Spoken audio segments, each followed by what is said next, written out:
I had been driving for a few hours when I finally arrived in a small, rural Nebraska town that I would be calling home for the foreseeable future. The fading sunlight cast long shadows over the quiet streets as I pulled into the main road, the town's heartbeat barely audible in the evening stillness. Old brick shops lined the street, their paint weathered and signs faded, a reminder of better days.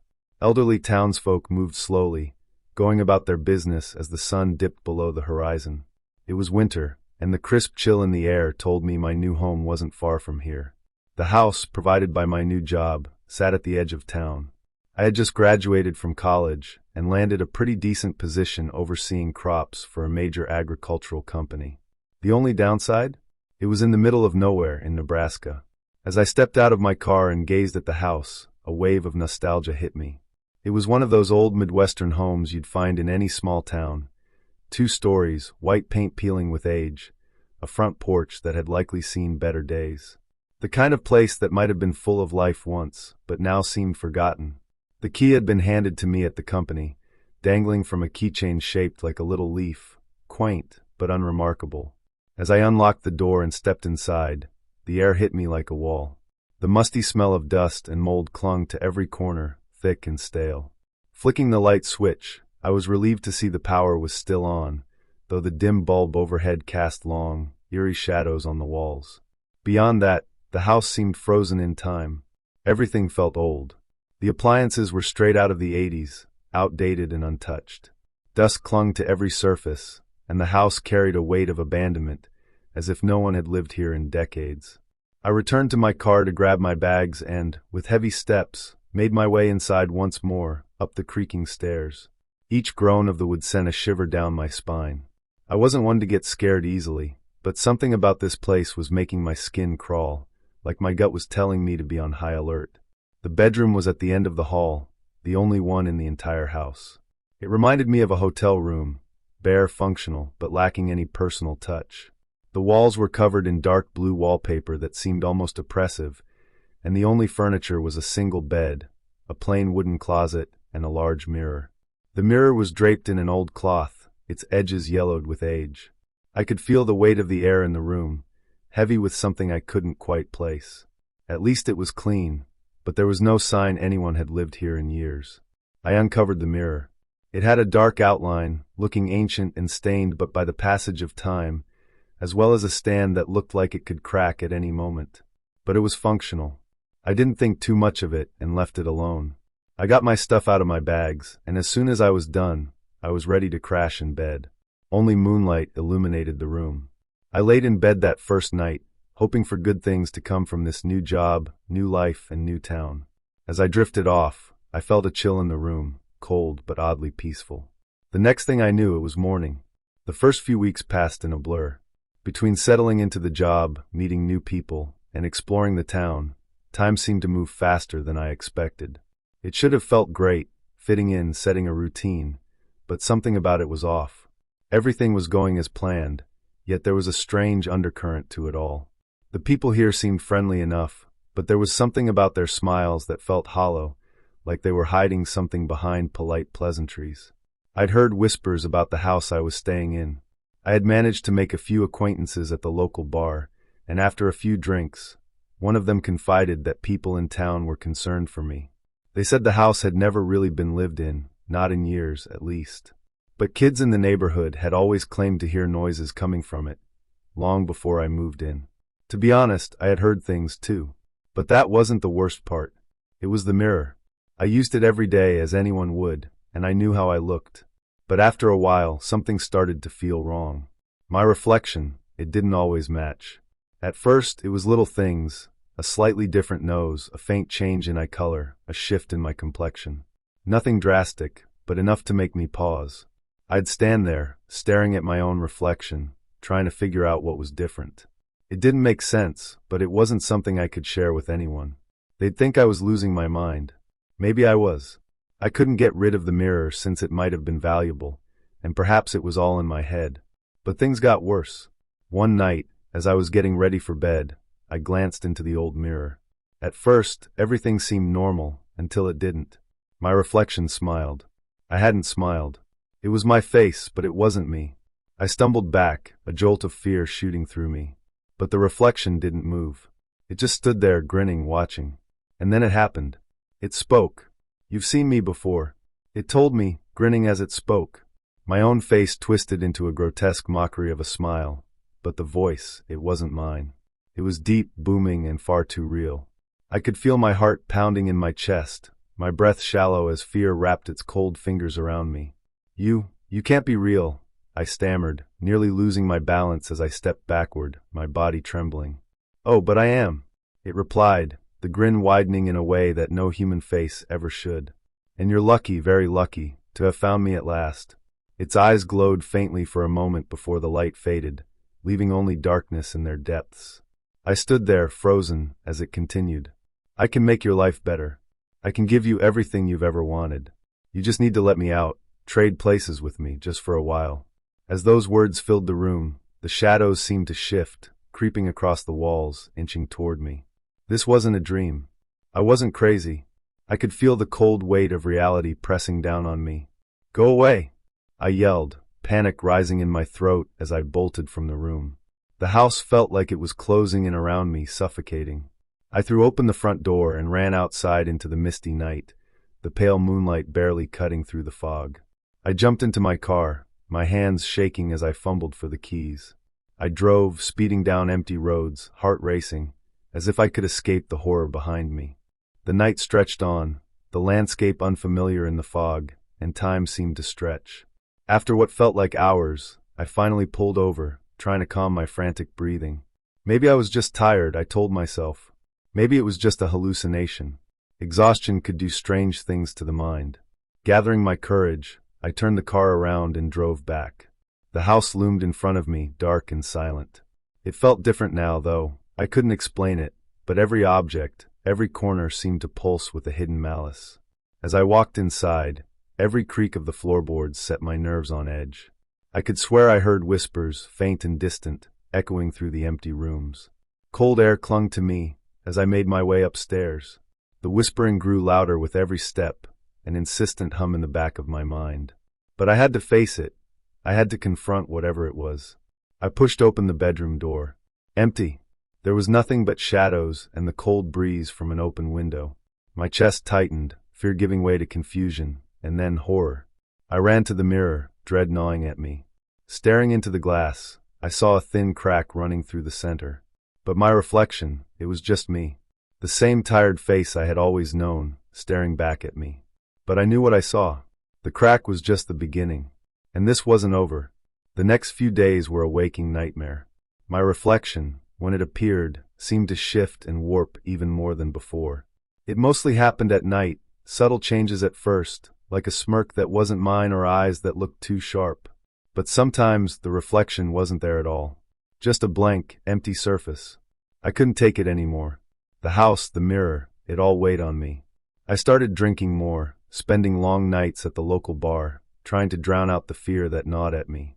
But it didn't help.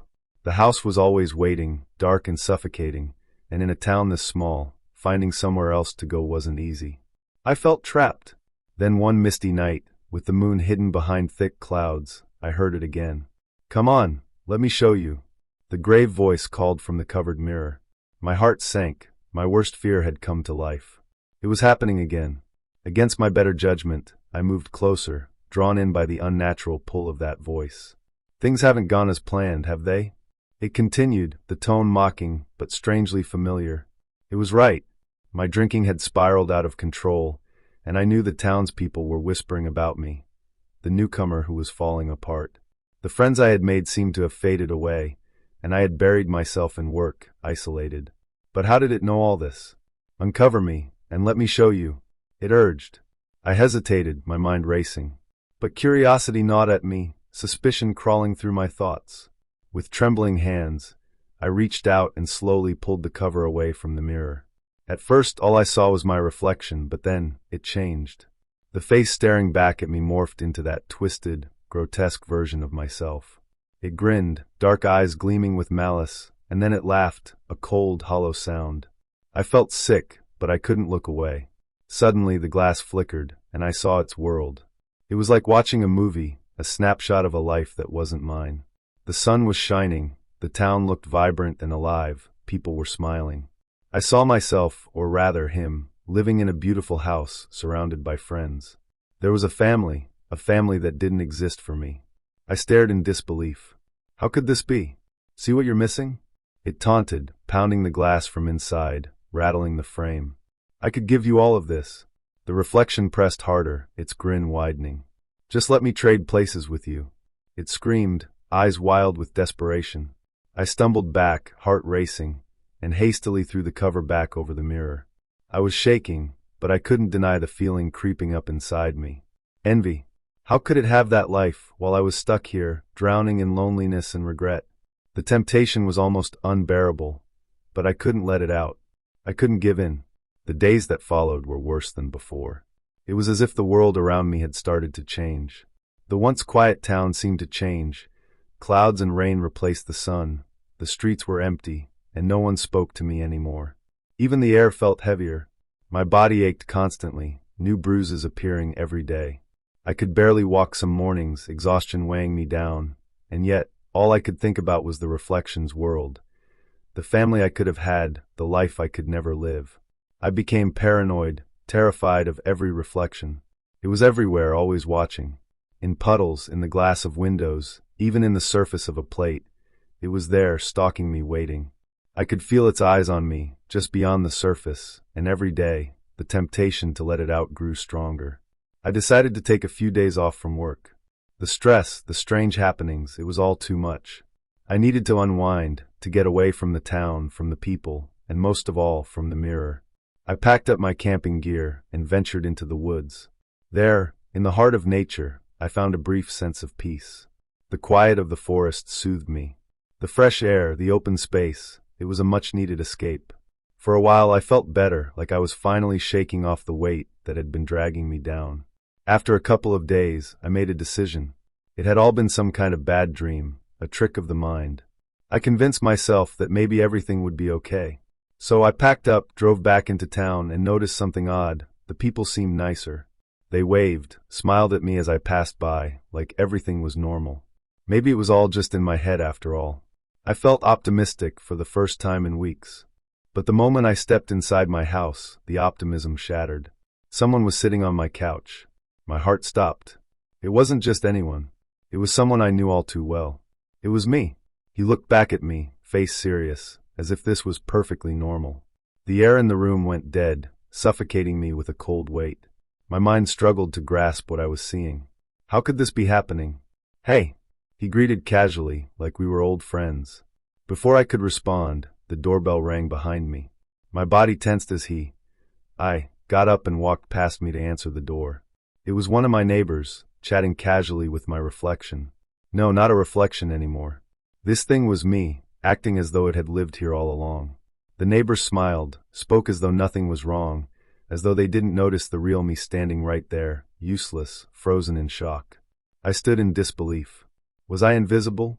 Could no one see what was happening? My mind raced. In a panic, I bolted up the stairs, my legs barely carrying me, as I stumbled into my bedroom. It was all wrong. The bed was made, but with new sheets I had never bought. There were work documents scattered across the bed, papers I had never touched, all with my name on them. Decorations that weren't mine were hanging on the walls. I found receipts for groceries I hadn't bought, and worst of all, I saw that the utilities had been paid. In the few days I had been gone, it had taken over my life. It had become me, working, living, integrating itself into the fabric of my existence. And no one had noticed the switch. Desperately, I checked my phone. Conversations I'd never had were there, texts to people I barely knew. Posts I never made filled my social media accounts, written in my tone, but by someone else. How could this be happening? I heard a creak behind me. Slowly I turned, heart pounding in my chest. There he was, standing in the doorway, smiling, calm as ever. The smile was my own, but it felt alien on my face. "It's my turn now," he said, his voice a twisted echo of my own. "I'm sorry it had to be this way, but don't worry, you'll have a chance too, eventually." I felt weak, powerless, as though the floor might give way beneath me. And then, as if reading my thoughts, he spoke again, that same unnatural smile stretching across his face. "Just not yet." I tried to run, But before I could make it to the door, he grabbed me, his grip cold and unnatural. In a single, terrifying motion, he shoved me toward the mirror. I felt the glass give way as I tumbled through, falling into the dark, hollow void. It was like sinking into freezing water, the cold biting deep into my bones. The fall seemed endless, gray and damp, a never-ending descent into a world that wasn't meant for me. When I finally landed, I saw it, him, living my life. I watched from behind reflective surfaces, trapped in this shadowy prison, only able to catch glimpses of what was once my world.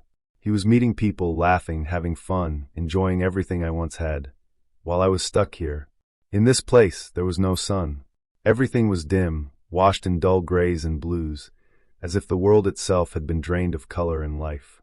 I wasn't alone. I soon realized there were others like me, creatures deformed and twisted, just like I had become. Some could still take the shape of what they once were, but they were trapped here too, endlessly wandering, forever staring into the world they could no longer touch. I should have thrown that mirror away. I should have destroyed it the moment I felt something was wrong. Now it was too late. Time passed differently here. It stretched, dragging on forever, as I watched him thrive in my place. Eventually, I was sent away, shipped off, carried in the reflection to another house, an abandoned one this time. But I wasn't finished. No matter how long it took, I had an idea. Trapped here, with no clear way to return, I roamed looking through the mirror the empty room I was in now. I watch him sometimes, whenever I catch a glimpse of my world. The anger wells up inside me, burning hotter with each passing moment. If only there was a way to get back. And maybe there is. Maybe I could trade places with someone.